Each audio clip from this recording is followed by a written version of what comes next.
Good evening বন্ধুরা, কেমন আছো তোমরা সবাই? আই হোপ তোমরা অনেক ভালো আছো। আমিও ভীষণ ভালো আছি। আমি খুশি আর তোমরা দেখছো খুশিস লাইফস্টাইল। তো দেখো, আজকে বিকাল থেকে ভিডিওটা স্টার্ট করেছি। রোজ তো সকালে কি কাজকর্ম করি সেগুলো তোমাদের সাথে শেয়ার করে থাকি। বিকাল থেকে কি করি না করি সেগুলো কিন্তু সবটা দেখানো হয় না।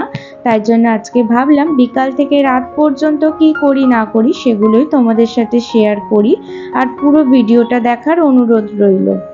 আর দেখো, আগের দিন যে রাস্তাগুলো হয়েছিল না, সেখানে খড় দিয়ে রেখেছে আর তার মধ্যে জল দিয়েছে রাস্তাটা যাতে ভালো মতন শুকিয়ে যায়। আর মাঠে তো বাচ্চারা সবাই ক্রিকেট খেলছে, তো আমি এই যে জানলা দিয়ে বসে বসে খেলাগুলো দেখছি। আর আজকের ওয়েদার কিন্তু সকাল থেকে এরকম মেঘলা মতন হয়ে রয়েছে, মনে হচ্ছে রাতের দিকে বৃষ্টি হতে পারে। বিকালবেলায় দেখো, গাছগুলি আবার আমি জল দিয়ে নিচ্ছি। তো এখন যেহেতু গরমকাল পড়ে গেছে, তাই জন্য দুবার জল দিতেই লাগে।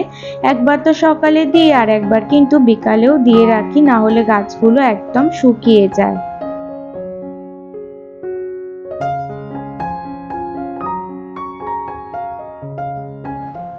এরপরে চলে এলাম সন্ধেবেলায় চা করতে। তো প্রথমে লিকার চা করছি মামা আর মামির জন্য, তারপরে দুধ চাটা করে নেব। আমি আর মামনি আর পাঁচুদা তিনজনে দুধ চা খাবো, আর মামা আর মামিকে লিকার চা করে দিচ্ছি, কারণ মামাকে বারণ করেছে দুধ চা খাওয়ার জন্য, সেই কারণে।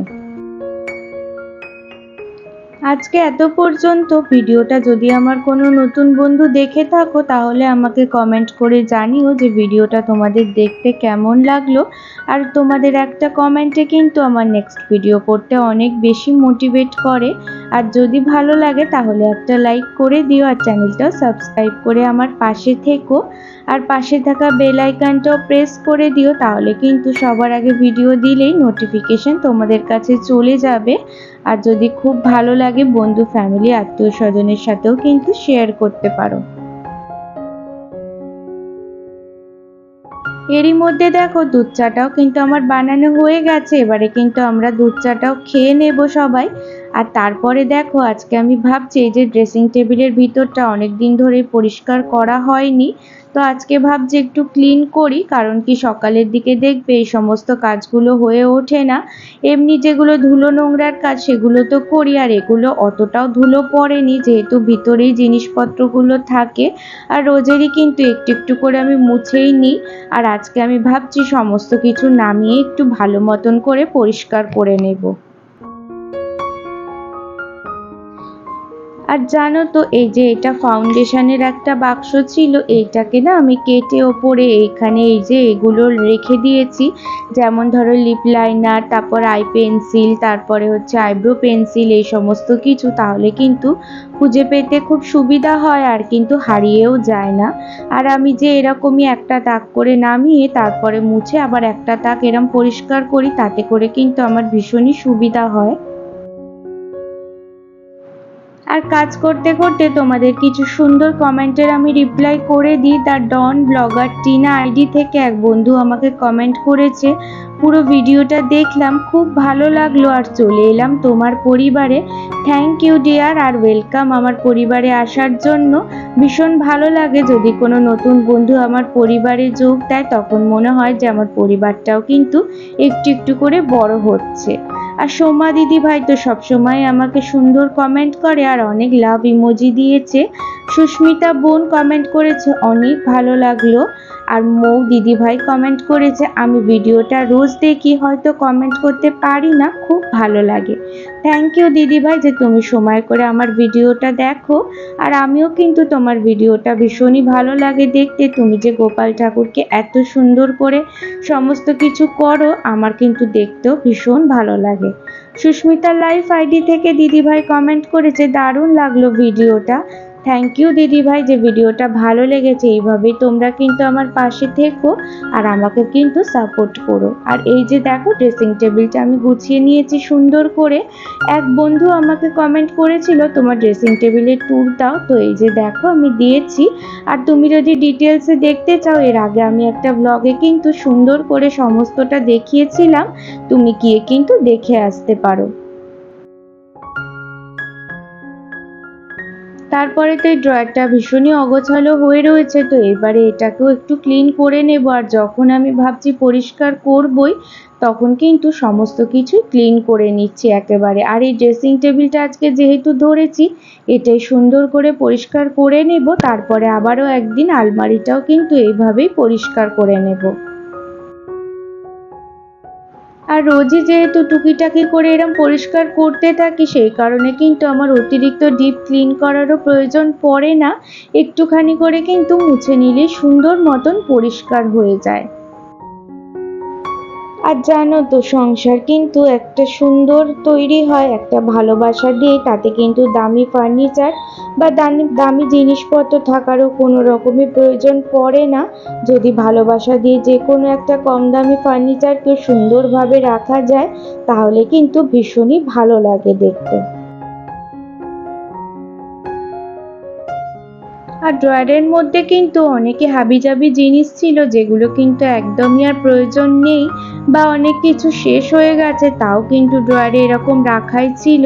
সেটা পরিষ্কার করা হয় না অনেক সময়, সেই কারণে তাই জন্য যেগুলো কিন্তু প্রয়োজন নেই সেগুলো আমি ফেলে দেব, আর যেগুলো দরকার আছে সেগুলো সুন্দর করে গুছিয়ে রেখে দেব। আর ওই কালো প্লাস্টিকটা দেখতে পাচ্ছ, ওখানে কিন্তু আমার যে চুলগুলো পড়ে সেগুলোই আমি গুছিয়ে রেখে দিই। কারণ এদিকে ওদিকে চুলগুলো থাকলে সেটা কিন্তু বাজে লাগে, তাই জন্য একটা প্লাস্টিকের মধ্যে গুছিয়ে রেখে দিই। তো এখনো পর্যন্ত তো আমি কোনোদিনও চুল বিক্রি করিনি, তাই জন্য রেখেই দেওয়া আছে। যদি প্রয়োজন পড়ে বা কিছু জিনিস নেওয়ার থাকে, তখনই কিন্তু আমি চুলটা দেবো, তাই জন্যই রেখে দিয়েছি। তারপরে দেখো, সন্ধেবেলা একটু ফল খেয়ে নিয়েছি। দুপুরবেলায় কিন্তু খেতে বলেছিল, কিন্তু আমার আর খেয়ে ওঠা হয়নি দুপুরে। এই যে এডিট করতে বসি, তারপরে কিন্তু সময়টাও কিভাবে কেটে যায়, আর একদমই কিন্তু কিছু করা হয় না। তো এই যে এখন কিন্তু একটু ফল খাচ্ছি আর বসে সবাই মিলে একটু গল্প করে নিচ্ছি। আর বাইরে দেখো বেশ ভালোই বৃষ্টি পড়ছিল, আর ভীষণ মন করছিল যে একটু ভেজার জন্য। তো এই যে একটুখানি বেরিয়ে গেছি। আর আমাদের আজকে ফ্ল্যাটের সামনে একটা বাড়ির মন্দির আছে, সেইখানে কিন্তু পুজো হচ্ছে, তাই জন্য মামনি বলল যা একটু দর্শন করে আয়। ওই জন্য সৌম্যকে আর পাচুদাকে বললাম যে নিয়ে যাওয়ার জন্য, আর এই ফাঁকে একটু কিন্তু ভিজেও নিলাম। আর ভীষণ ভালো লাগে কিন্তু বৃষ্টিতে ভিজতে। আর এই যে গরমের মধ্যে কিন্তু ভীষণই রিলিফ ফিল করছি। তারপরে দেখো হাঁটতে হাঁটতে এই যে চলে এলাম মন্দিরে। খুব একটা দূরে নয়, একদমই সামনেই আছে। তো জানলা দিয়েও কিন্তু আওয়াজ শোনা যাচ্ছিল, মন্দিরে পুজো হচ্ছে, যার প্যান্ডেলটাও কিন্তু দেখা যাচ্ছিল, কিন্তু ঠাকুরের মুখটা দেখা যাচ্ছিল না, তাই জন্য এসে কিন্তু দর্শন করে গেলাম।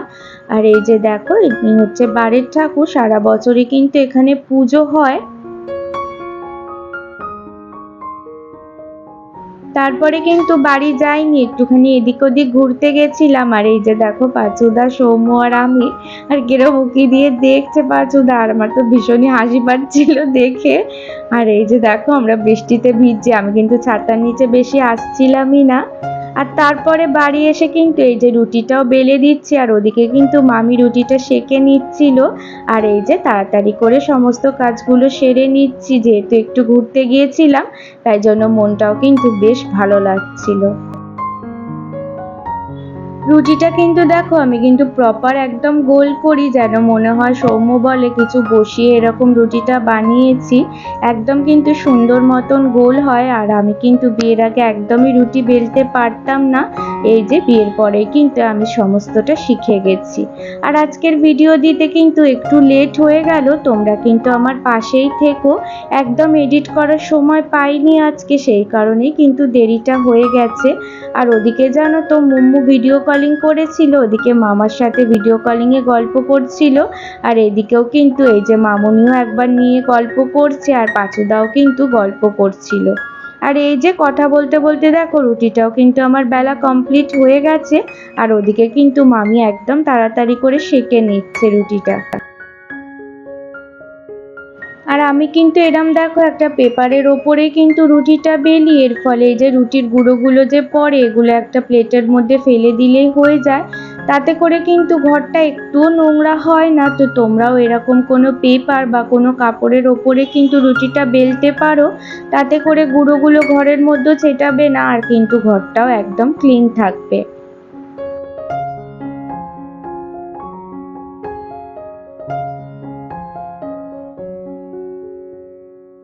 আর মামি দেখো কত সুন্দর করে রুটিটা সেঁকে, আর আমার তো দেখে ভীষণই ভালো লাগে। আর এই যে দেখো এরমভাবে কিন্তু আমিও সত্যি চেষ্টা করেছিলাম, এরমভাবে কিন্তু আমি ক্যাচ করতেই পারছিলাম না রুটিটাকে। আর এই যে দেখো ভীষণ সুন্দর করে ফ্লিপ করে, আমার কিন্তু দেখতে ভীষণই ভালো লাগে এই জিনিসটা।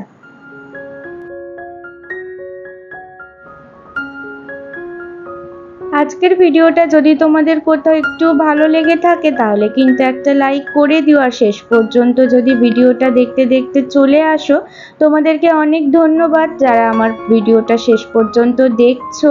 আর এই যে দেখো রুটিটাকে কিন্তু এরকম জলের মধ্যে ভিজিয়ে তারপরে মামাকে দেয়, এর ফলে কিন্তু রুটিটা আরও একদম নরম হয়ে যায়, আর কিন্তু এই যে আটার গুঁড়ো যে রুটির মধ্যে লেগে থাকে সেইটাই জলের মধ্যে ধুয়ে যায়, তাতে কিন্তু পেটের কিন্তু সমস্যাও হয় না।